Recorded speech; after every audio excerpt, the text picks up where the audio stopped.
दुनिया वालों के लिए वो रहमान डकैत था, मगर लियारी वालों के लिए मसीहा था। सरदार अब्दुर्रहमान बलोच उर्फ रहमान डकैत लियारी के लोगों के लिए सिर्फ एक नाम नहीं था, एक एहसास था। मोहब्बत, खौफ, एहतराम और बगावत का अजीब सा इम्तिजाज।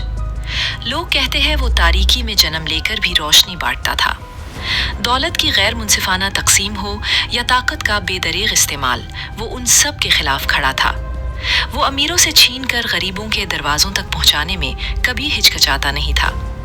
किसी के घर में राशन ना हो, किसी माँ के पास इलाज के पैसे ना हो, किसी लड़की की शादी रुकी हो, ऐसे वक्तों में रहमान डकैत उन गलियों का मुहाफिज बनकर सामने आता था। सरदार रहमान बलोच ने कमाई का बेशतर हिस्सा यतीमों और गरीबों के लिए मुख्तस किया। ईदी को कई फंड्स फराहम किए। इसीलिए लोग कहते थे वो लियारी का बेटा था, जिसने उस बस्ती की धड़कनों को अपने सीने में रखा हुआ था। लियारी की गलियां उसके नाम से गूंजती थीं। दोस्तों, हाल ही में एक इंडियन मूवी से मकबूलियत हासिल करने वाला किरदार रहमान डकैत, लियारी का धमकाने वाला शहजादा।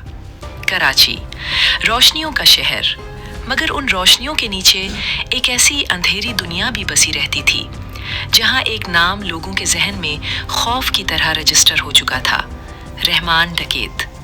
ये कहानी है लियारी के उस लड़के की जो एक आम बच्चा था, फिर गैंगस्टर बना और फिर लियारी का बादशाह कहलाया।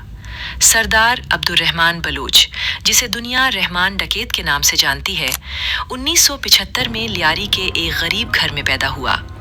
उसका बचपन जुर्म और मंशियात के बीच गुजरा। उसके वालिद और चचा खुद ड्रग ट्रेड में शामिल थे। बहुत सी रिपोर्ट्स के मुताबिक 13 साल की उम्र में उसका पहला वायलेंट केस दर्ज हुआ और कहानी बदलती चली गई। ड्रग डेंस, गुटखा बेचने वाले और स्ट्रीट गैंग्स, लियारी की जमीन पर यह सब आम था।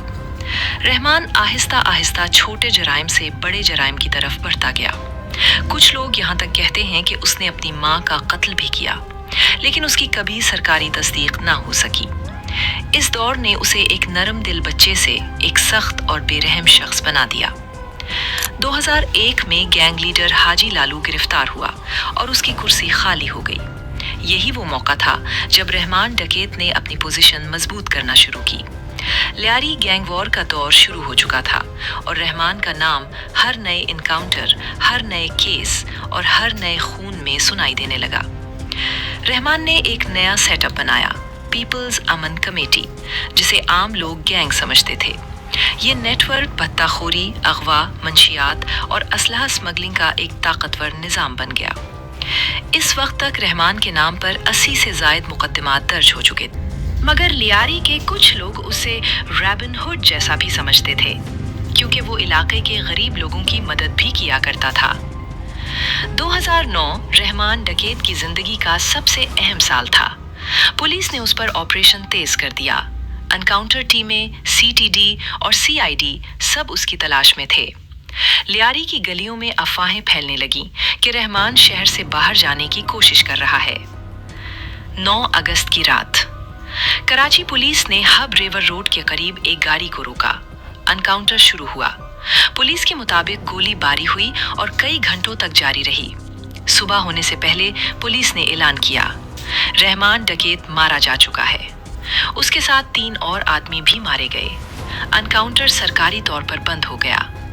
लेकिन इस कहानी का सच हर शख्स अलग बताता है।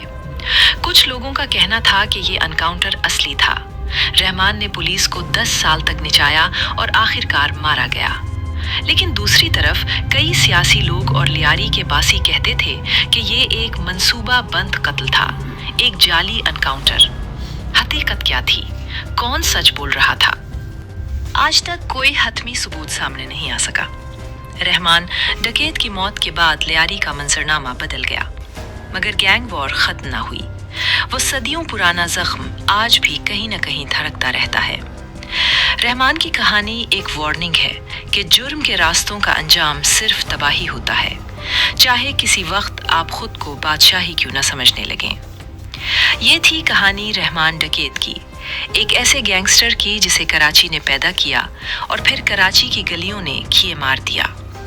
आप लोगों के प्यार भरे कमेंट्स का बेहद शुक्रिया मिलते हैं। اگلی شاندار ویڈیو